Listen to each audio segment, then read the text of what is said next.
Your second runoff candidate for District 19, and what laws are changing in Texas this month? Thanks for being here. From the studios of KMAC Television in Lubbock, your local election headquarters.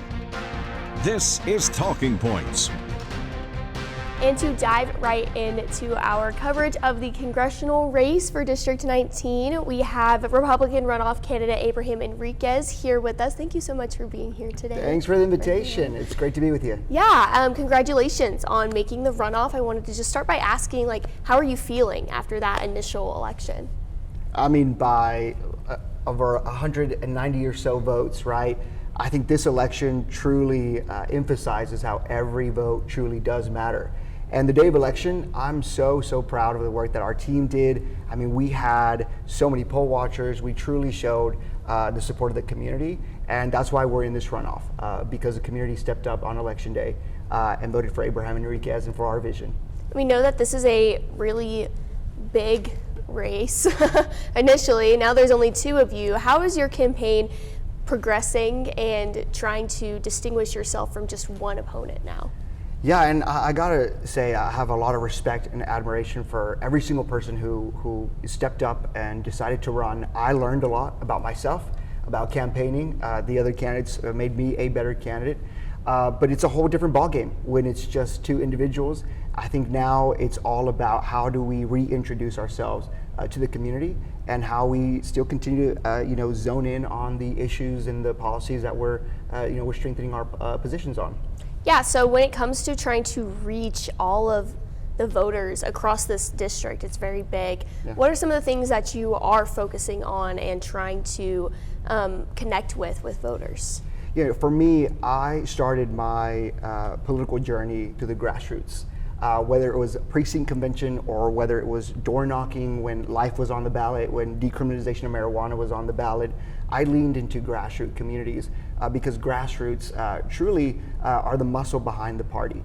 And so when we're talking about reaching the voters of Congressional District 19, you have to have that arm of appreciation to the grassroots. So that really is our strategy, is leading into the voters, leading into the grassroots support that we've had over the past decade of relationships here at Congressional District 19. And I believe that is going to set us for victory. We also know that voter turnout is typically a lot lower for runoff elections and May elections. People don't know that they're happening. That's partly why we have you on the show. But what is your message to try and motivate people as you're meeting with them throughout the district? So the runoff portion of this campaign, I would say, is more of my expertise. Because for the past 7 years, I built an organization from the ground up that now has presence in 7 different states. And we go into at-risk seats and toss-up seats where Republican voter turnout is oftentimes lower than expected, and we bring in new voters to the polls. And so the strategy that I've been doing for the past 7 years, my organization, I now get to bring that back home here for my congressional race. And a lot of that has to do with just the relationships that we've built for the past 10 years with the grassroots. Again, that to me, that is so important because for so long, the grassroots movements have been outcasted by establishment Republicans. And this campaign is about the people. And I pride myself on that. I want to talk a little bit about Washington, right, the end goal. We know that you do have a Democratic opponent, of course, so if you were to make the November election, you would have to win another election there. But if you were to get to Washington, what are some of the things that you would want to hit the ground running with? Yeah, so when we announced our campaign on Tuesday, December 2nd, at a small chapel in the middle of Lubbock, we said we were going to prioritize a few things. That is, we're going to codify President Trump's border policies. We're also going to ensure that we are fighting for our rural healthcare communities and also our agriculture, right? But also, I think it's important to talk about the investments that's coming into Congressional District 19. I'm all about growth when it's accountable to the people. And I think there's a lot of conversation about the investment that's coming into our district. But we also need to bring in the people and see what that's going to do to the everyday lives of constituents of Congressional District 19. For me, I'm 31 years old, running for Congress, and I think that's a strength of mine because several elections ago, the millennial and Gen Z voter population outpaced baby boomer voters. And we're talking about the rising cost of living, home ownership. those kind of issues aren't typically found in the Republican congressional campaigns, but they're found in this campaign because as I'm traveling the district, I'm hearing that a lot of young Americans feel left out of that conversation. So we're going to hit the ground running in DC talking about those issues. And we know in DC there are, as of now, 57 House members leaving office, and for a variety of reasons. Some it's just retirement, some are for, they're saying they're not happy there. There's a lot of pressure going on in Washington from a lot of different directions. So I wanted to ask you, how do you plan to handle that pressure? Yeah, look, I feel like I've already experienced a little bit of that, and make no mistake, me or my opponent, we're both starting at the same slate. The only person that has the experience of a sitting member of Congress is Congressman Jody Arrington, who will not be on the ballot. However, I think uniquely two things come to mind when we're talking about political pressure. One, I served as President Trump's national surrogate to his campaign, where over 90 cases were brought against him. My job was to go on national TV and defend a man that I believe, till today, was put politically motivated charges against him. Doing that kind of work teaches you a little bit about loyalty to those that fight for the America First agenda. Also, I'm a partner to the Domestic Policy Council of Trump Administration 1 and 2, helping get over a dozen pieces of legislation across the finish line. You don't do that without having to encounter conflict and understand how to bring wins back to the community. So I'm excited to lean in on that past experience to bring victory and success back to our land here in West Texas. When you say that America First agenda, there are a lot of thoughts that come to mind for different people depending on their background. How do you reach West Texans with that agenda and make that relate to them? The America First agenda is the West Texas agenda. Make no mistake, you cannot get to the Oval Office without the support of Texas. And let's break that down even further. You can't get to the Oval Office without West Texas.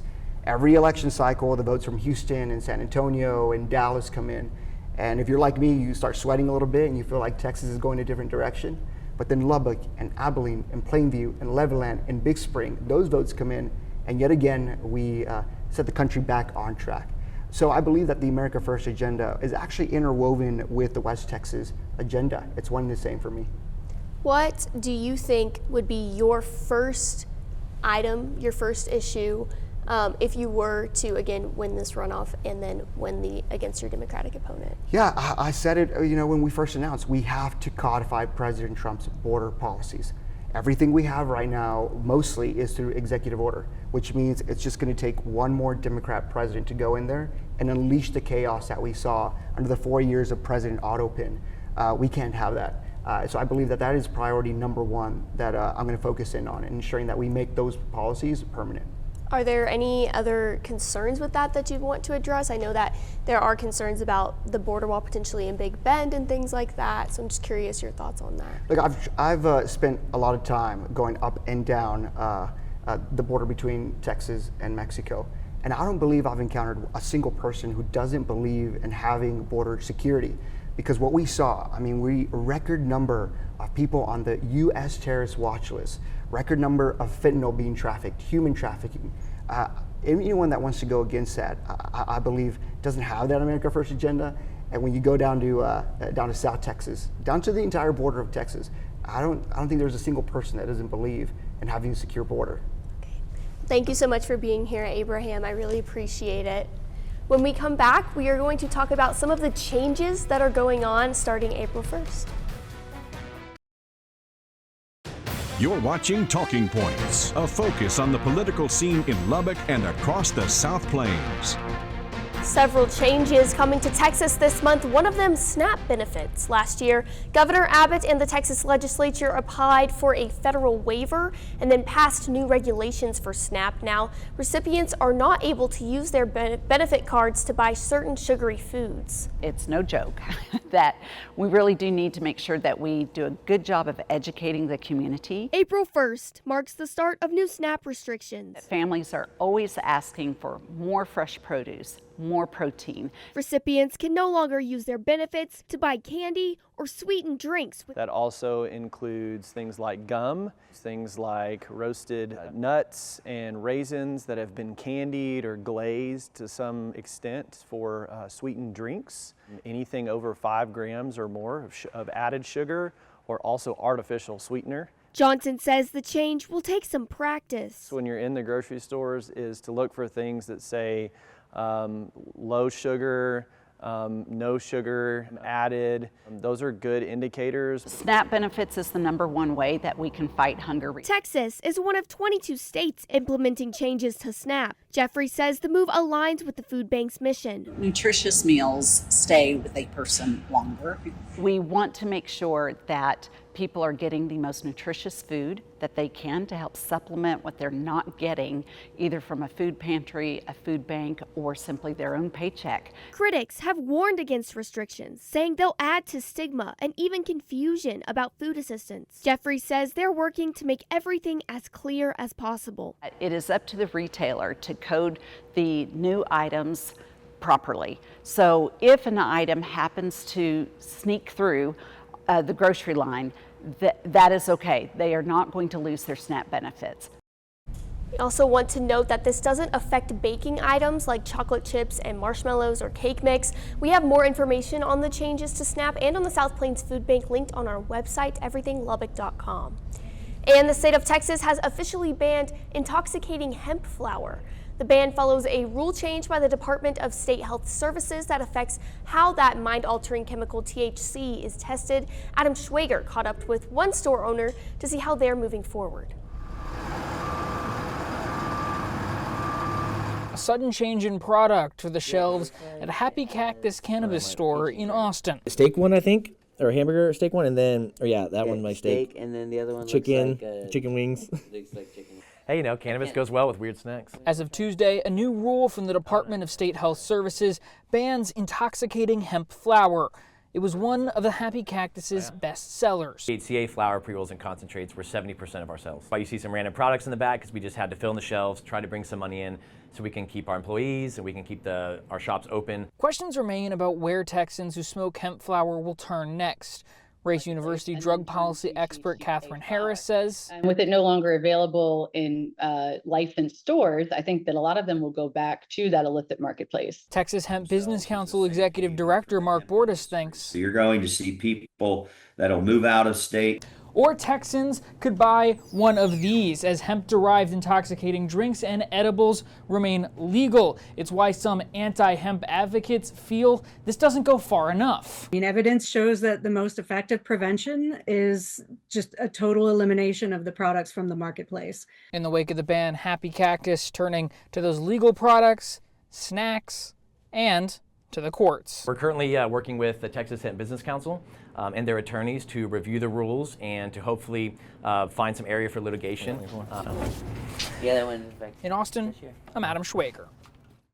The deadline to apply for Texas's Education Freedom Accounts, that's those private school vouchers, passed this week. According to preliminary numbers from the Comptroller's office, more than 250,000 families applied. That exceeds the amount of funding available. Of course, an application does not guarantee receiving a voucher. The Comptroller's office says they are prioritizing children with disabilities and that come from low-income families. Data shows that most applicants were either already private or homeschooled. When we come back, a number of laws going into effect this April. Some updates for you. You're watching Talking Points, a focus on the political scene in Lubbock and across the South Plains. Week in Austin, a federal trial over those sweltering heat conditions in Texas prisons that don't have AC. Plaintiffs claim there were 5 heat-related deaths in Texas prisons over the last 2 summers, just before a U.S. district judge ruled the conditions as, quote, plainly unconstitutional. The Texas Department of Criminal Justice has yet to ask for legislative funding, for full legislative funding, but admitted during the trial that it would cost more than $1 billion to add air conditioners to those Texas prisons. Over 80,000 inmates are expecting to live in these facilities this summer, according to reporting by the Texas Tribune. The trial is expected to last another week. And a federal judge in Tyler, Texas, dismissing a lawsuit where some Texas churches are seeking the ability to endorse political candidates. The Johnson Amendment is what says churches and other nonprofits are not allowed to endorse candidates. If they do so, they will lose their tax exemption status. The judge in this case was actually appointed by President Trump. He has taken the side of the churches in this debate, but according to that judge, legal precedent says A nonprofit would have to first lose its exemption status and then sue for a refund. And President Trump signing an executive order on mail-in ballots ahead of the 2026 midterms. It would require states to send a list of people who are voting by mail to the post office, and the post office to then double check and make sure the ballots they're delivering are to those people on that list. And it also requires the Department of Homeland Security to create a list of people who are U.S. citizens and have the post office cross-check that too. It would also require some kind of tracker like a barcode on these ballots. I talked to nonpartisan news outlet VoteBeat about how likely it is that this order will actually be implemented and what could it mean. Even though the president is sending this directive to federal agencies, those agencies don't have any authority to change the law, and the office of the president doesn't have any authority to change any type of election law. That's up to the states and actually like local jurisdictions. It's still unclear how we are going to get a full list of every single U.S. citizen in the country. There's a lot of logistical things that go on behind the scenes that are very important, and it does take time because, you know, elections need to be secure, right? But for Texas itself, our procedures for voting by mail are already pretty restrictive. There's only a small group of people that can do it here in Texas. And even if this were not blocked by the courts, it would be very, very hard to implement in time for the November election.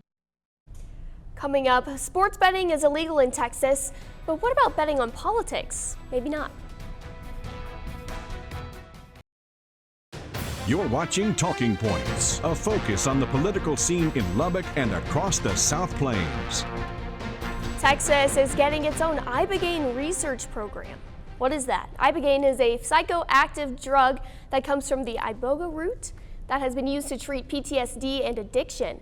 Last year, the Texas legislature allocated $50 million to Ibogaine research after testimony from several wounded combat veterans. The Texas Health and Human Services Commission announced that there hasn't been a drug company that has submitted a proposal that meets funding requirements. So Speaker of the House Dustin Burrows and Lieutenant Governor Dan Patrick released this statement saying they intend to fully fund Texas's own research program. Well, following the money is taking on a whole new meaning. Sports betting, again illegal in Texas, but prediction markets seem to have found their footing. These platforms let people bet on so many things, and we're learning that what people are putting their money on can maybe signal the outcome of an election. A majority of students probably sports bet. There's probably a handful that do political betting. Today's wager on Prize Picks, how long the government shutdown will last. It's the gamble, the thrill of people wanting to win and thinking that they could win. Now you can just do it from your phone. Carson Daly says he's seen prediction markets for election results. A lot of times you think these elections are guaranteed, so I could see money kind of flowing both ways for that. People wanting someone to win. Roaring like never before. And even the State of the Union. Getting him to say certain words or how long is the address going to be. It's just different random things like that. These platforms like Kalshi are what some lawmakers are calling betting loopholes. More than $14 million bet on the race to be Texas's Democratic Senate nominee. But what's interesting is that people overwhelmingly bet on James Tallarico, who did end up winning. The market can be pretty reliable, and actually in the 2024 election did a better job at predicting outcomes, particularly in certain swing states, than did polling. But political science professor Joseph Cole says it's not quite time to trade polling for Polymarket. Polling, even if inaccurate, gives us insights that the Polymarket just doesn't give us. For example, by polling, we could understand why did people vote for that candidate. And he says the rise in betting culture could be a red flag. The worry is the extent to which it creates politics as a game. Are we understanding, examining, and studying politics because we see it as something that's important for society to understand, or are we doing that in order to, again, make a quick buck? The lieutenant governor actually adding this item to his list of interim charges, asking the state Senate to look into potential consequences of these political bets and insider trading, as platforms like Kalshi are already facing lawsuits. Well, thank you so much for watching Talking Points this week. We hope to see you back here next week. Have a wonderful Sunday.